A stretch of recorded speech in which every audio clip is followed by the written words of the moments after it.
Imagine if you're someone that's followed the rules, that's done serious work, that's done many missions overseas, a high-ranking government official. You've got to report to this piece of shit, this total disaster, a blow-dried TV host, who plays grab ass with women that work for him and allegedly abuse women and has no qualifications. You got to go report to this guy.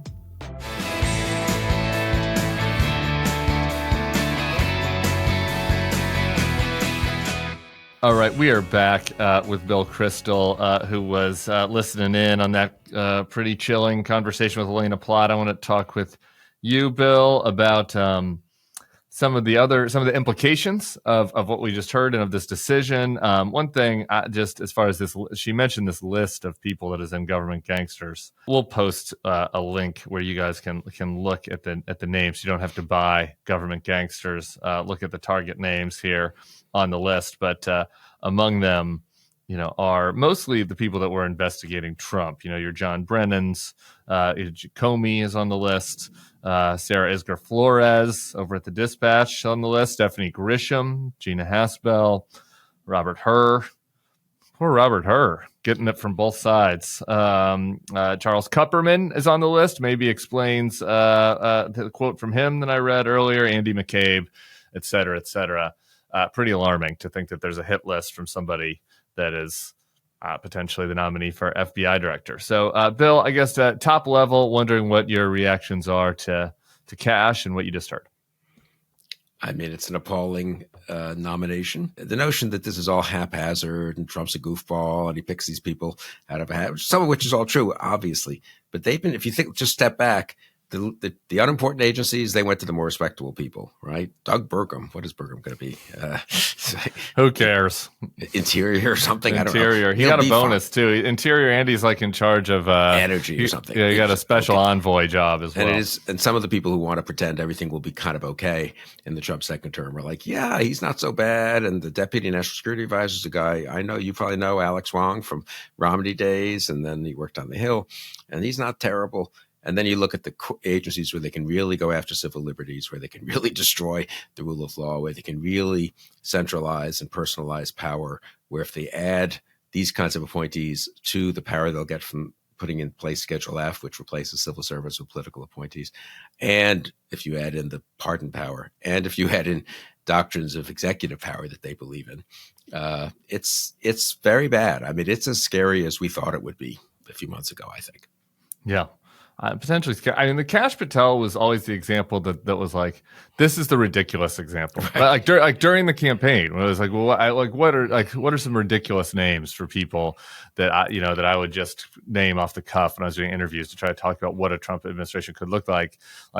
His was the name that would come up. I mean, he just to what we read from Kupperman and Barr and all of them. It is absurd. Imagine being a lifelong FBI agent. You've worked your way up. You're in your 50s, your 60s. You're a regional head, and you've got to report to this clown. You have to report to this person that was selling a cryptocurrency and going on MAGA podcasts 2 minutes ago. This person, he's never been an agent. He's never been an administrator of any kind. But also, I'd say, I mean, what really brings it home, and I think strengthens even the point that you're making about Patel being slightly in a class by himself. These other people are terrible in many ways. Gabbard's really awful. Yeah. Just what you would do to intelligence. Hegseth's totally unqualified, to say the least. But Patel was involved in January 6th. I think he am I right to say he's the only really key appointment?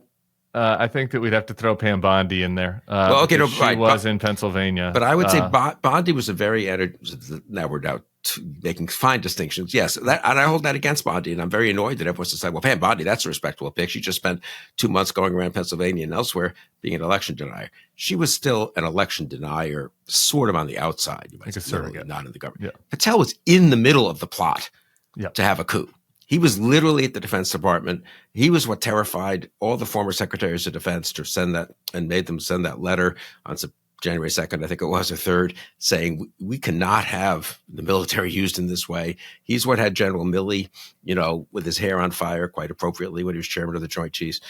he and some of his colleagues, but he above all, actually, because his boss, the Secretary of Defense, was this Chris Miller guy who was not, I think, a serious person. And it was Patel who was pulling all the strings, who had, as Elaina said, sort of the connections by then elsewhere in the administration, in intelligence and at the White House to help try to pull these strings. It didn't work, obviously. But I think in that respect, Patel is even worse than the others, because it's the November 3rd to January 6th coup effort now becoming the second term administration. Correct. Yeah. Way. And the people, I just think about that Africa story, right? And what's happening, right? And the key players there. And you have Pompeo, and you have Esper, and you have Patel, right? And it's like Esper's waiting for the go from Pompeo. Patel is the one that is in the middle of it, that fucks it all up with his just lies. Like, and he's just totally irresponsible lying, the type of thing that would get anybody dismissed if they were not a loyalist of the president. At that level of seriousness and national security implications, to just tell a bald-faced lie that you were obviously going to get caught for. You know, like, to me, it's like thinking about me lying when I was in like third grade or something. I lied to my parents about what my report card was going to say, like to buy myself 3 days before the report card came. You know, it's like, that you don't, you're going to get caught. But he's such a compulsive liar that he lies about Nigeria giving the airspace. And so you just kind of think about that situation. And I'm no fan of Pompeo. And Esper has acted pretty admirably. But like, now you get into administration 2.0, and the person that survived is not either of the secretaries that were acting responsibly. And one of whom was a pretty big Trump loyalist, frankly. It is the guy that almost that put our soldiers at risk to advance absurd lies. That is the one that is around solely because he's willing to do whatever Donald Trump wants. And that is a very telling anecdote. Yeah, that's really a good point. And he's being put in the, I don't know, maybe the most sensitive of all the sensitive positions, very close to the most sensitive, head of the FBI. Yeah. No other political appointees there, but the FBI director gets a lot of power over the, we don't know if they'll incidentally remain the case that there are no other political appointees there, but they want to put him in as head of the law enforcement agency of the federal government, if you want to think of it that way, the one that has the most ability to make life miserable for the people that Patel wants to make life miserable for, right?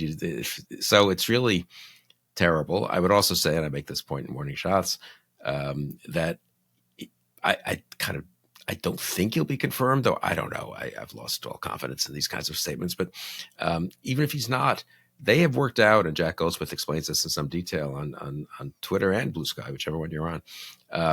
Harvard law professor Jack Goldsmith, you just look it up. And I link to it. We'll put it. We'll put a link to it in the show notes. It's really good. For people. The way if he's not confirmed, there'll be a vacancy, and the Trump lawyers are not idiots. Some of them, and they've looked closely at the Vacancies Act, which is loose. I would say gives the president a lot of discretion. Could put in someone who's the GS-15 level in that agency, or any Senate confirmed person from anywhere else in the government. And so suddenly Trump puts in a Kash Patel type loyalist. Not even clear he couldn't put in Kash Patel himself, incidentally, if they just give him a job in the FBI for 90 days and then bump him up. And suddenly you have an acting director who's in effect a mini Kash Patel, or a slightly less flamboyant Kash Patel. And that, I think, is going to be a pattern throughout the government at the director and secretary level, director of the FBI or Secretary of Defense, but also as it was, incidentally, after November. Think again about November 3rd to January 6th. Who are the people who are there, right? I mean, Patel is there working for an acting Secretary of Defense, and there's an acting Attorney General after Barr leaves and so forth. So they're going to do this throughout the government, and they'll do it at the subordinate levels too, because there'll be acting assistant secretaries and so forth. The degree to which unfortunately, Trump himself isn't really up to or interested in looking at these details, but the degree to which the sort of authoritarian infrastructure of Trumpism, Heritage Foundation and the lawyers and the people reporting to Russ Vought and Stephen Miller, the degree to which they have think they've worked out a way to make the government do what Trump wants and what they want, and do things that really should not be permitted. I mean, that's what I think. I think in a way, Patel, whether he makes it or not, brings that home to us. Yeah, and there's just been all this focus on the potential recess appointments, before the Gates withdrawal, and that. There are some issues that just does require some level of cooperation with the Hill, et cetera, in which the vacancies loophole, if you will, does not, right? And Goldsmith goes through it in great detail, and I should, but like the short of it is, in some ways, a lengthy Patel nomination, like it might be distracting in other ways, right? To have to go through the confirmation hearings, maybe they'll want to do it, but provides the opportunity to, put in acting officials into some of these jobs, including at the FBI for very long periods of time, and you are limited in who you can put in there. But that is where this ties directly into the Project 2025 efforts of the Heritage Foundation, right? That if you've identified somebody who's a next generation Kash Patel, a quasi loyalist within any of these agencies, they could conceivably be promoted to this job, as well as somebody that had been promoted to another Senate confirmed position, which I think brings in the importance of like they're putting some clowns into these lesser Senate confirmed positions that there aren't going to be fights over, because there's not any appetite on in this among Senate Republicans for fights about who is on the board of various other commissions, and those people could then get moved in. We did see this. The best example of this in the first term was Matt Whitaker, getting put in as acting AG after Sessions left. Right, which they could do legally because he was there at the Justice Department already. He was many layers down, or several layers down. But he's not the deputy. Right, not at all. He just, and I guess and not Senate confirmed, I believe, just a senior appointee. And look, I mean, think of this: Patel's held up. Trump keeps the nomination out there, but says, "Meanwhile, I want Patel to work in the White House as my special advisor." Then they put someone in, or find someone in the FBI. There's got to be one very Trump acquiescent type somewhere in the FBI. Maybe they've found him already, or they put someone into the FBI on January 21st. I think then you have to be there 90 days, but okay. And then Patel just pulls the strings from the White House through some Matt Whitaker equivalent, right? I mean, the degree to which they can do things, and look, Congress can then do other things in response, obviously, can threaten to change the Vacancies Act, can threaten to cut off funding for positions.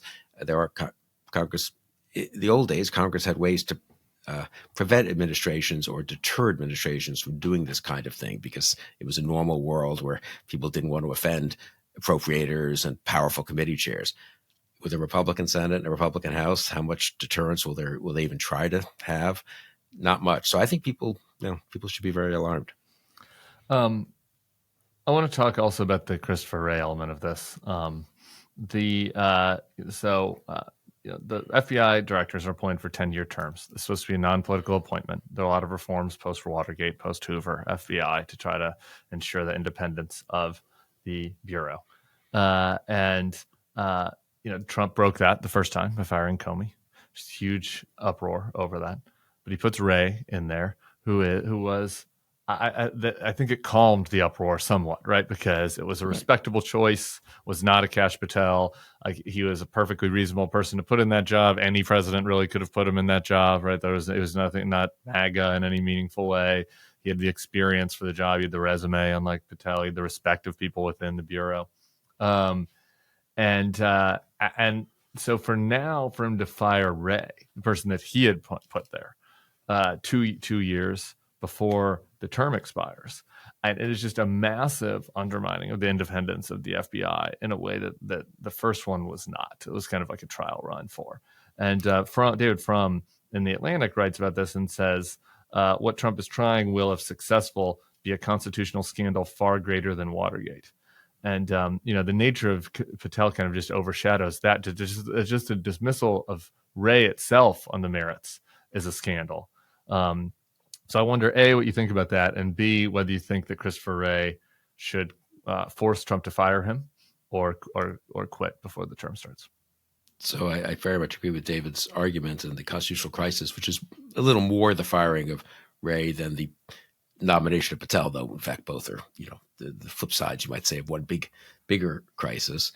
Incidentally, in 2017, I'm a little fuzzy on this, but I believe when Trump fired Comey, he knew given the 10-year term, it would be challenged, or at least would look really inappropriate if he just fired him with no cause. So they ginned up some fake report, I think, Rose, from the Justice Department, that he had messed up the Clinton, from the Deputy Attorney General's office or something, that he had messed up the Clinton investigation. And that was kind of their grounds for which Trump did it. This time they're not even pretending, right? That's a good point. They did trump up, like, some, pun intended, some fake rationale. Yeah, this time it's just I'm coming in, I'm firing Chris Wray because I don't even know what he didn't do that they wanted. Well, we do know I guess we know what he didn't do. I don't know, what didn't he do, He didn't actually? stop investigations. I mean, like the Mar-a-Lago raid. I guess that's like right. I guess that's the key. Yeah, I was thinking. But of course, they also went ahead, the Biden Justice Department, with the investigation of Hunter Biden. So I guess the Trump people can't complain too much about that, though. I'm sure they can, anyway. and they will. Yes, they will. Anyway, yes. So Wray goes, as you said, that is really part of the crisis and part of the, again, just very revealing as to what Trump's intentions are. They could have worked around Wray, and that's not enough for what Trump wants to accomplish. All right. Well, there'll be much more on this. It'll give us plenty to talk about. But it is extremely concerning. It's moved to the top of my list just for people to have a sense of these things. I thought that Gabbard was the most alarming choice, and I think it's clearly Patel now at this point. And in a context where he wanted Gates at justice, he's now got Bondi, who is, as you say, was a real election denier, and obviously he's going to go along with anything. So, I mean, I agree with you that this should be at the top of the list. Was Bondi and Patel is as bad, worse, really, than Gates by himself.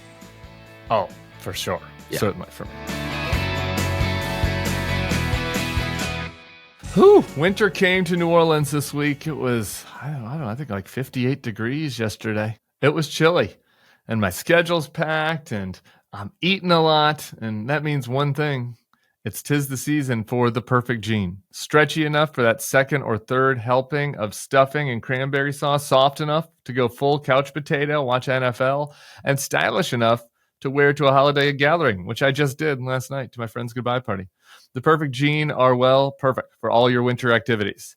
Is this holiday magic? Between holiday shopping and endless parties, the last thing you need to stress about is finding jeans that fit. The perfect gene makes it easy with 6 fits, waists from 26 to 50, and lengths from 26 to 38. Whether you're a short king or towering Nikola Jokic like Adonis, rocking a relaxed fit, or holding onto your skinny jeans like me, the perfect gene has over 5,000 combinations to keep you looking and feeling great all season long. For a limited time, our listeners get 15% off their first order plus free shipping at theperfectgene.nyc. Or Google The Perfect Gene and use code The Bulwark for 15% off. This personal endorsement is going to be short, but I don't know if I can give you anything that's more clear on how versatile these jeans are and how important they've been for me. They were the only pair of pants that I packed for a trip to West Virginia. Not exactly what I'm trying to style, being around the in-laws and, going to Mama's house over in Beckley. It's, that's not your stylish spot, but they're comfy. They still look good. They looked appropriate for a Thanksgiving picture with the family.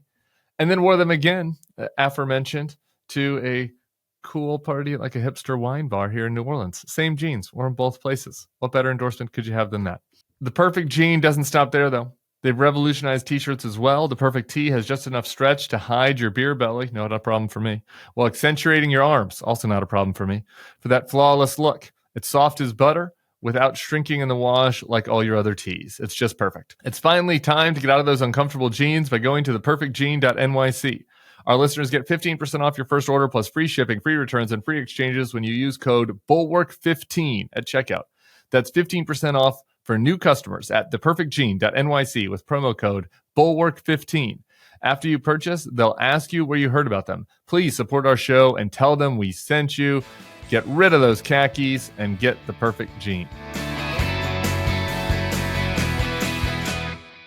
All right. I want to move on to Hunter. Just a general point for people, we've been doing kind of breaking news reaction stuff on YouTube. So I did some of this already last night with Sam Stein.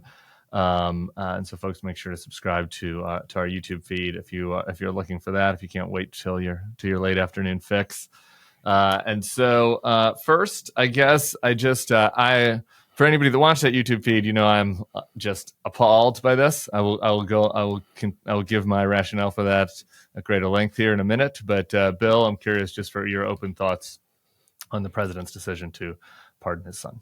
No, a big mistake, I think, on the merits, a big mistake in timing. Honestly, I mean, I'm against it anyway, but just as a trivial point, but people haven't seen this point made. He could have done it on Christmas Eve. He could have done it on January 19th. That's often when these things happen. Maybe he does it literally the day after the Patel announcement, when it's perfectly obvious that people who really believe in the rule of law are going to be trying, as we are, to take on the Patel thing. And now he's totally muddied, not totally, he's somewhat muddied the water. So I'm against it anyway, but annoyed at the way he did it, annoyed at the statement rationalizing it, which is pretty disingenuous.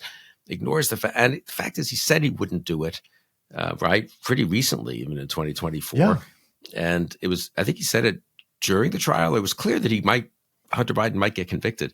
So it's bad in that way. And people say, well, Roger Clinton and Kushner's father, Charles Kushner, they had been, whatever you think of those pardons, which are not great, incidentally, were pardoned kind of to clear the record, I guess, 10 or 15 years after they had served time in prison.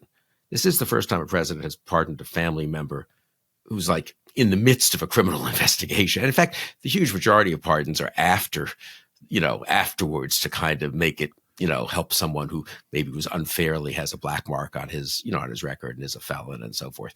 So this is bad, I think. And it's bad. It's bad. It's wrong on the merits, and it's bad politically. And it doesn't speak well, honestly, for President Biden himself, I don't think. Yeah. I want to get into that in a little more detail. I want to give, I think, the defense of pardon. We have Kim Whaley in the Bulwark today that makes that defense. And there's an element of it that I agree with. So I want to start with that, which is that in this particular case, like if this person was Hunter Miller, they're not being charged with this. I think that's pretty clear at this point. There aren't really other examples of people being prosecuted and having to serve jail time for this particular crime of lying on a gun form about doing drugs. I think I saw somebody online say that the estimate is that there's something like 20,000 people in the country that have lied on a gun form that are actively using drugs. You just look at the percentages of the country that does drugs. And so I agree with that, and I don't. And if I was on the jury, I would have acquitted Hunter Biden. Like I don't think that Hunter Biden should go to jail for this crime. I said I got some negative feedback from people a while back when I said I fired off a tweet that I was like I don't think that either Steve Bannon or Hunter Biden should have gone to jail for their crimes. I think that both of them potentially have committed other crimes that were jailable. And in Hunter's case, some of them were videotaped. In Steve's case, at least one of them he's still under and potentially going to trial for, which is the scam that he ran. So I agree with that defense of the pardon if you're defending it on the merits. The problem is that the president spent months, years, talking about how nobody is above the law and how he wasn't going to do this and vowing not to do this. Like he said that he was not going to do it. So if you wanted to defend it on the merits, I had to defend it on the merits the whole time, right? He lied about it, and now we do this at this time when Donald Trump is about to engage in corrupt acts around pardons. Including he just put Charlie Kushner, Jared's dad, who he pardoned in the first term, now is our ambassador to France. So there's just going to be astonishing corruption in the Trump administration, like beyond anybody's imagination.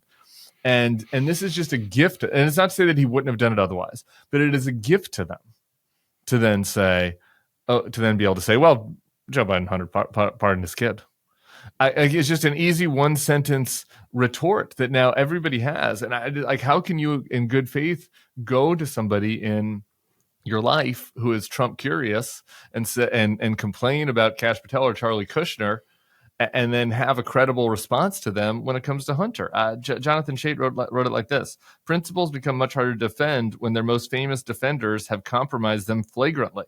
With the pardon decision, like his stubborn insistence on running for a second term he couldn't win, Biden chose to prioritize his own feelings over the defense of the country. It's hard to argue with that, I think. So I don't know, Bill, do you have any thoughts on either the merits of the actual pardon or kind of this broader principle? No, I agree with that. I mean, maybe I don't know enough about the offenses to know how serious they were. The overall behavior is not very seemly. That doesn't mean you should go to jail. We don't know that he would have gone to jail. I mean, there would have been, if I'm not mistaken, A, there were appeals, and B, we don't know what the judge would have sentenced. But I guess I was thinking back to, that New York trial with Bragg that Trump got convicted on for 34 counts. A lot of us weren't sure that was a kind of the right case to bring, but he brought it. It was upheld on appeal that he could bring it. They went to a jury. They seemed to have a conscientious judge. And I remember when the Trump people all went crazy when he was found guilty, we all said, I think in good faith, look, who knows? We're not experts. Who knows if this case was slightly on one side of the line or the other, but it was a jury trial with a judge. They found that they looked at the evidence. They were there. We weren't looking at it closely. We have to respect the jury system and the judicial system. Otherwise, where are we, right? And this, again, was brought by a special counsel, so it's a little complicated. But anyway, it was brought in a regular federal court. It wasn't some kind of star chamber with presumably regular citizens on the jury. I didn't follow it very closely, honestly. And Biden had the best lawyers, I think, on, available, to defend him. He was going to appeal. Now, the more sophisticated, I very much don't approve of it in all those grounds. The sophisticated retort to what I've just said is, well, once Trump takes over the Justice Department, they'll just go after him even more, and there'll be no chance. But again, he doesn't change the judge, or there will still be juries and a judge in the Trump administration, right? Like, this defense is still like, that Trump is immediately moving to gulags. Like, no, we can continue to monitor this. Yes, he's going to target people. Yes, I'm worried about Kash Patel, but Hunter Biden would still have to go in front of juries, at least for now. I don't know how things are going to look in 2029. But like, what are you talking about? Right. This goes to the defense that gets me so frustrated. I want to talk about two of the defenses of Hunter that I've seen and Biden's actions. One is just that this, stop, you never Trumpers with your norms. It's over. Donald Trump has won. He's a rapist. He broke all of the norms. Nobody cares. Why should we act within norms? There's something to that emotionally. Like, I get the nihilist view of all this. I guess my response is kind of, well, if we're going to start breaking norms, can we break some norms that help people other than Joe Biden and his family? That'd be my first reply. But okay, but just also, it's like, well, then what are we doing here? What is the point? Like, if the whole, like, our whole existence as never Trumpers was we were leaving the Republican Party, we were leaving Trump because we found this behavior appalling, and now you're saying to us, now we've got it. Well, we can just go ahead and act like that now because there are no rules anymore, and you should no longer be appalled, and you should just go along to get along. That's not that compelling of a case for me. So I don't know. What say you to the people that are like the norms are over? Well, because Trump has won again, and none of this matters anymore. Well, and the Trump Justice Department will be just totally out of control, which I believe it could well be out of control. But you say they still are presumably on criminal cases. I don't know if they can bring civil cases. Maybe they can get Elon Musk to pay for civil cases. They can do a lot of damage to anyone they want to go after. No question. They're going to do a lot of damage. I would like to be able to object. On the other hand, we do need, I think, to make our case, to have some faith in parts of the system remaining. Otherwise, what are we defending? And I'm struck how many people I know, and I saw this on a couple of text chains, but also online last night, early this morning, are now saying, and incidentally, Biden should pardon many, many people. The list that's in Kash Patel's book and Jack Smith and stuff, who explicitly Trump and others have said they're going to go after. I'm not for that. I think it's a mistake. I think it's a kind of preemptive capitulation, and we should raise money so no one gets bankrupted by these trials and people have good defense lawyers. But I think I prefer for everyone to fight. But maybe that's a little too easy for me to say. But fine, if that was Biden's attitude, the Trump Justice Department is going to be a nightmare, and the whole judicial system could be a nightmare. I've got to pardon as many people as I can who are in the sights of Patel and Bannon and everyone else. Well, then do that all at once. But don't pardon, Hunter Biden on Thanksgiving weekend. And I don't even know that he's considering. I don't think he's going to pardon all those other people. I think it would be pretty weird and pretty odd. They haven't done anything wrong. So what is he pardoning them for? Preemptively against Trump doing stuff that he's threatening to do? I guess you could do that, but then do it all at once, right? And I think, honestly, if Hunter Biden were one of 82 names on a list that has been put together of people that senior Trump nominees and Trump himself have particularly personally targeted, you could make a colorable case that this is a prudent thing. This is the right thing to do as you leave office. But that's a January 19th pardon of 80 people, one of whom is Biden. That's not an individual pardon of his own son because he thinks it was not a very strong case. Yeah, I might be on the list of people that would defend the thing that you just made, because that's at least protecting and guarding against Trump instead of this just myopic focus on his family. And this is where I just have to come to the last thing. And I just want to tell people, give people a trigger warning on this. We're going to Pete Hegseth next. So if you want to fast forward through this, you can. But the Biden family defense, I just enrages me for two reasons. Number one, because the Biden family has obligations to us. It's public service. He wanted to be the president of the United States. Okay, he was the president of the United States. Okay, and so like part of public service is sacrifice. And I'm sorry, like having to be told over and over again for a year or two that we need to care about the feelings of Joe Biden's family and his personal feelings when he was deciding whether or not to run. We got to care about Hunter Biden and his legal troubles, and then we've got to put that prime as the prime concern over the public interest, over protecting ourselves from Trump, over protecting the democracy. I reject that. Like I completely reject it.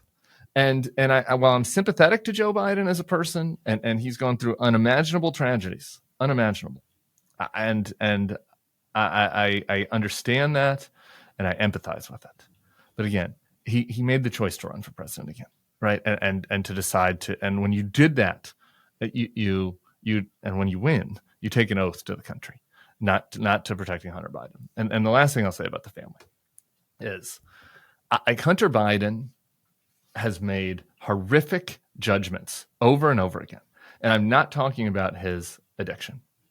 Like after during the so-called 5.5 year period where he's been sober, he took his baby mama to court to not pay child support for his kid. So you're talking about how Joe Biden needs to put his family first. Is that grandkid of his not part of the family? Because that didn't seem to be when family first, when we had to put the Biden family first, that didn't ever seem to be part of the conversation. And then after that, during this whole period, after Joe Biden's debate, when it was extremely obvious that he needed to step aside to protect the country, Hunter is hanging out in the Oval Office and nudging Biden to stay in the race. This is sober Hunter. This is sober Hunter.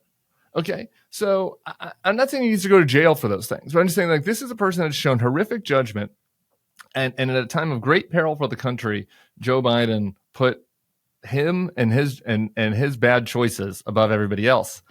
And I'm sorry, that's just not acceptable. And it just isn't. And if he was so concerned about Hunter and that was the top thing, then he needed not to have run for president again. And that's just my final thought about Biden and Hunter. So we can move to another. Just one little footnote. I very much agree with that. And I think it's a subtle point, but an important one. The wish to run again for president is really at the heart of a lot of this mistake as well, right? Because would he have had all those reassurances how he wasn't going to pardon Hunter if he wasn't thinking that would be that would harm him politically in 2024 if he didn't tell people he was, and in fact. Honestly, if he'd said at the end of 2022, I'm not running again for a second term, he probably could have pardoned Hunter at the beginning of 2023, before the jury trial, before the whole thing, or just dismissed that special counsel and said, look, I'm sorry, this thing is out of control. I'm not running again. I'm not watching Hunter go through this. It's over.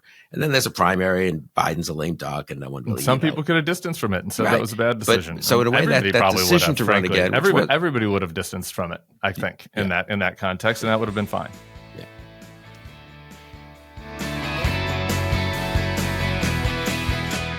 Hey, everybody, there's a lot of discussion out there these days about the mainstream media and how to handle Trump. I think one thing that we can't lose sight of is that it is important to support investigative journalism that is reporting on what is actually happening in the Trump White House and in the Trump transition.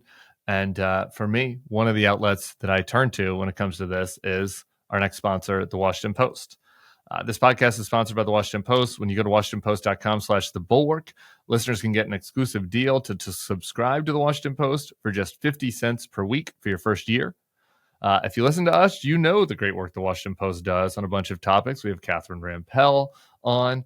She's always fighting the good fight over on CNN as well. She keeps us posted on the economy.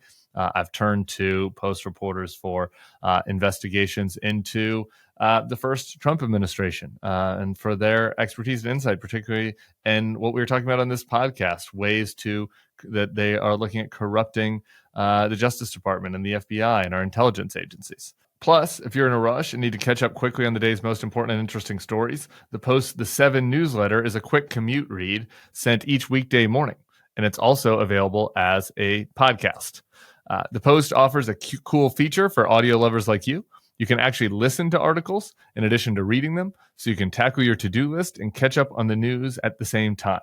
Now more than ever, it's important to stay up to date on the world. So go to WashingtonPost.com/thebulwark to subscribe for just 50 cents per week for your first year. That's 80% off their typical offer. So this is truly a steal.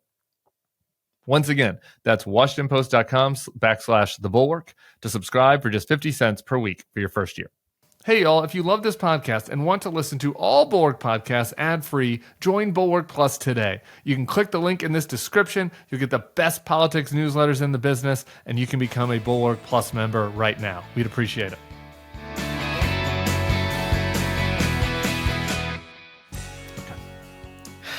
So there we are.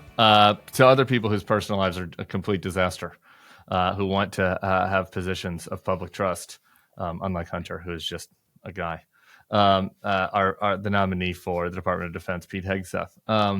We discussed with great laughter, me and Sam Stein over on YouTube, the email from his mother, where he said that he is an abuser of women.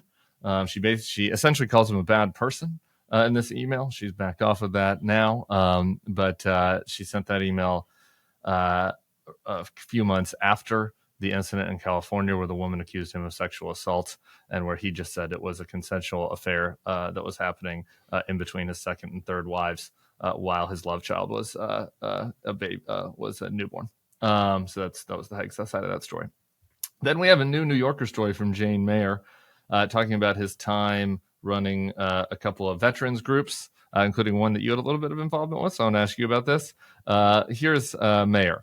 A trail of documents corroborated by the accounts of his former colleagues indicates that Hegseth was forced to step down by both of the two nonprofit advocacy groups he ran. In one of the cases, Hegseth had to be restrained while drunk from joining the dancers on the stage of a Louisiana strip club. He had brought his staff to that strip club. And Hegseth, who was married at the time, and other members of the management team were sexually pursuing the organization's female staffers. So that's the guy that they want to run the Defense Department. And you're aware his other qualifications are being a weekend talk show host. So, Bill, I'm wondering what your thoughts were about the story and any insight you can have, particularly with regards to that organization, Vets for Freedom, that you had some involvement with. I mean, Jane Mayer and her colleagues at the New Yorker got a lot more information than I knew, or maybe I once knew a little bit. I've forgotten, honestly. But this whistleblower report from several employees, I guess, at one of those two organizations, I can't remember which, about his misbehavior in various ways. I guess she's seen this report and quotes it, and so that's from people at the time who presumably signed up with that vets organization because they were sympathetic to Hegseth and to the cause. And they're complaining this is not, again, left-wing critics or, Democrats or whatever. So pretty damning, I think. I mean, I knew Pete a little in the Vets for Freedom days, which, as I recall, was very early, 2007, 2008. I'm not sure these dates all match up. Maybe I can't remember when these groups officially got started and when he was just doing stuff. He showed up in Washington, very well-spoken, ambitious veteran who supported the war and supported the surge.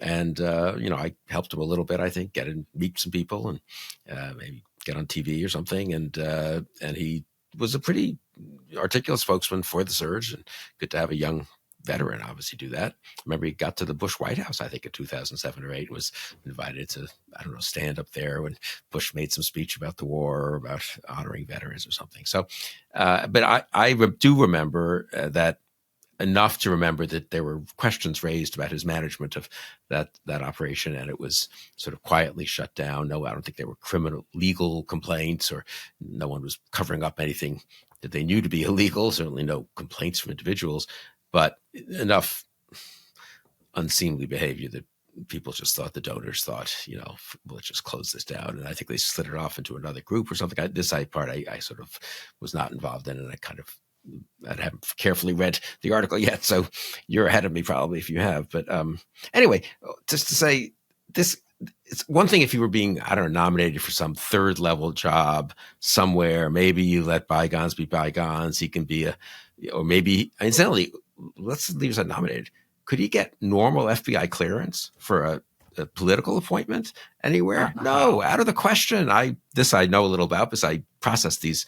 I was chief of staff at education and then for Vice President Quayle, and a lot of people came through who had little black marks on their background that came out in the FBI clearance. Sometimes they were disqualifying. Often I actually was a little liberal on this and said this isn't a disqualifying black mark. A lot of it in those days, of course, was smoking dope in college and stuff. So, but anyway, we had people who had misbehaved and stuff.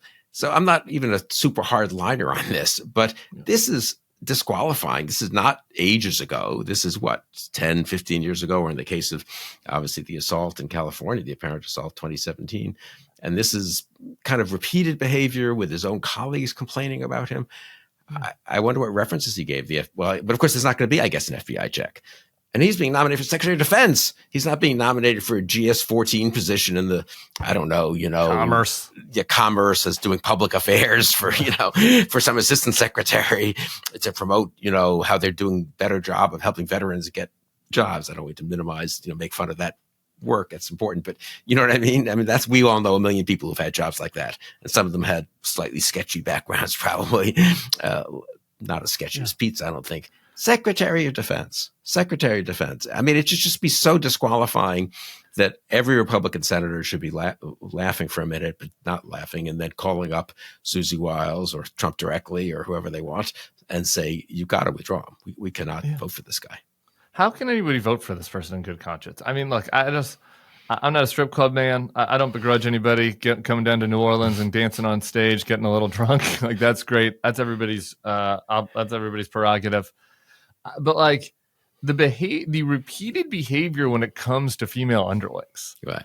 How can this person be in charge of the military? How can you approve somebody if you're Joni Ernst and this has been your issue, which is the sexual assault crisis in the military? How can you confirm somebody that has repeatedly taken advantage of his station to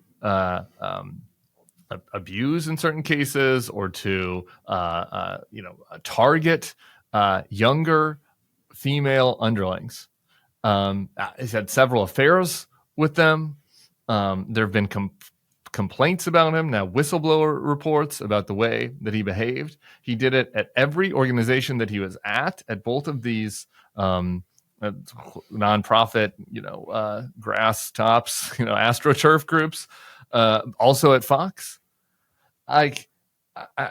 His behavior in the workplace is unacceptable for somebody to run an organization like this. Forget then you just add on top of it just his behavior outside the workplace and the fact that he has no qualifications for the job. It's a completely preposterous appointment, and anybody who confirms him should be filled with deep shame.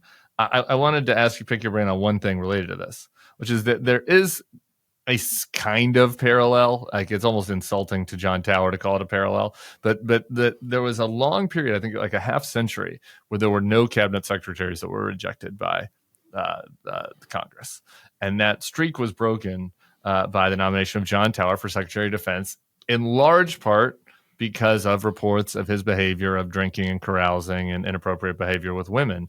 That was that happened during your time. So I'm wondering if you have any memories of that and can kind of shed any light on that comparison and how much worse this is than the rejection of Tower. People were shocked that Tower was rejected. He was personally unpopular with a lot of his colleagues. He was a senator. He was chairman, ranking member, I guess. Maybe he had been chairman of Armed Services. Sam Nunn, the chairman, was against him. They had bad personal relationship. Tower held almost every Republican, I think all but one, in the Senate, but the Democrats controlled the Senate, and Nunn rallied the Democrats to defeat him.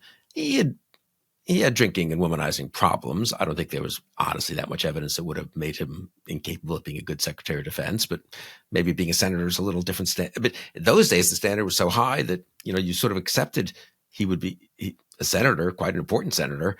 But senators can go out Thursday night and get, drunk after after their 3 days of work each week, and secretaries of defense can't, and maybe they shouldn't be chasing women as much as a Tower would. And so that was considered disqualifying. As I say, it was a party line vote, so I wouldn't make too much of it. This is like so many layers, levels different. It's really amazing. Just 2 quick points. The complaints, remember, are from people who were sympathetic to Hegseth, whether it was at Fox or at these groups. They wanted to work with him. They believed in the same cause and presumably had the same general politics. So we're not talking about someone being plopped into an organization full of lefties and hostile bureaucrats who undercut him and are ginning up fake complaints. None of that. None of that. He's never worked in an organization that actually has anyone but people who agree with him, right? These different grassroots organizations, and then Fox.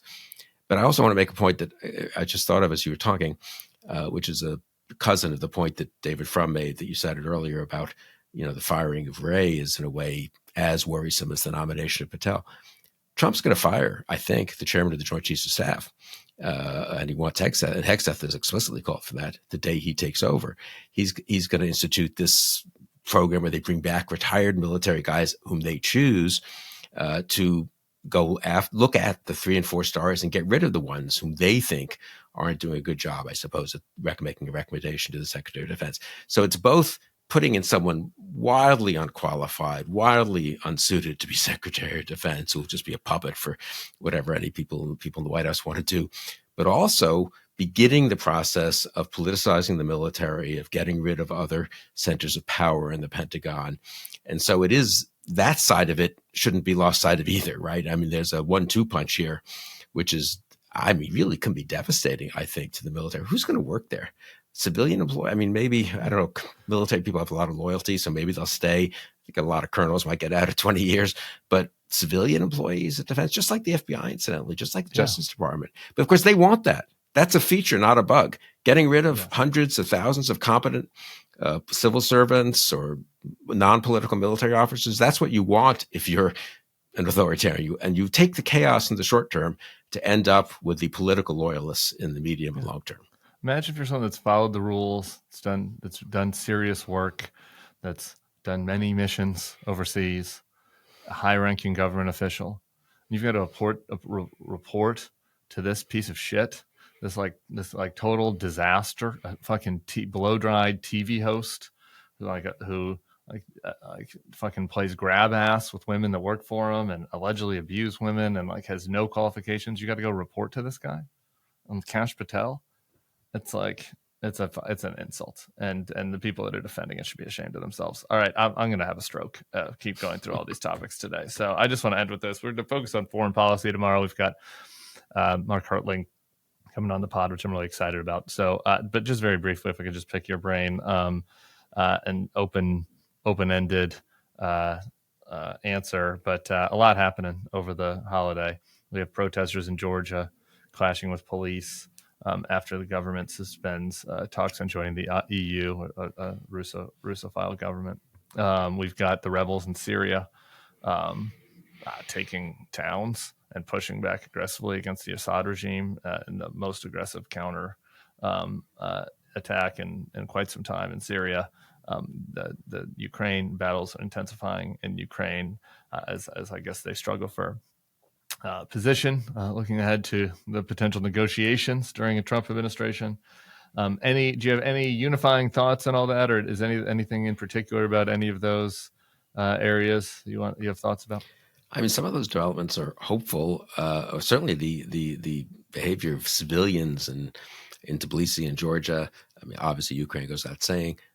Syria a little more complicated because those rebel groups, we don't love all of them, but still, I think very impressive. I mean, the degree to which people do not want to live under dictatorships and do not want to live under Russian pawns and governments that are just taking orders from Russia, or terrorist groups that are taking orders from Iran, is heartening. That people want freedom. They want basically to live in the world that we have been privileged to live in as much as they can. And I know we can't democratize everything overnight, all this, but that's what's striking to me. And that does seem to kind of be across the board. These are very different places, Georgia and Syria and Ukraine and so forth. So Venezuela, there's a lot of resistance to authoritarianism. It'd be nice if we had a government that helped those who are resisting in appropriate ways, and you can't help everyone and all that, but still that help those who are resisting instead of helping the authoritarians. This is again why the degree of disaster of a Trump administration in terms of foreign policy, in terms of strengthening authoritarians at a moment when some of them really seem to be at risk, is so tragic. Is to be too deterministic. Is so worrisome. More on that tomorrow. Lieutenant General Hertling.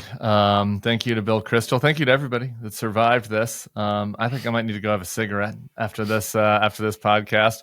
Am I going to make 4 years, Bill? Can I do it? Can I do? You're young. You're young. I have confidence. I have a little, deep breathing, yoga. Don't you do all that kind of hippy dippy kind of stuff, right? I gotta go back. I might have to go to yoga today. I can't with the world.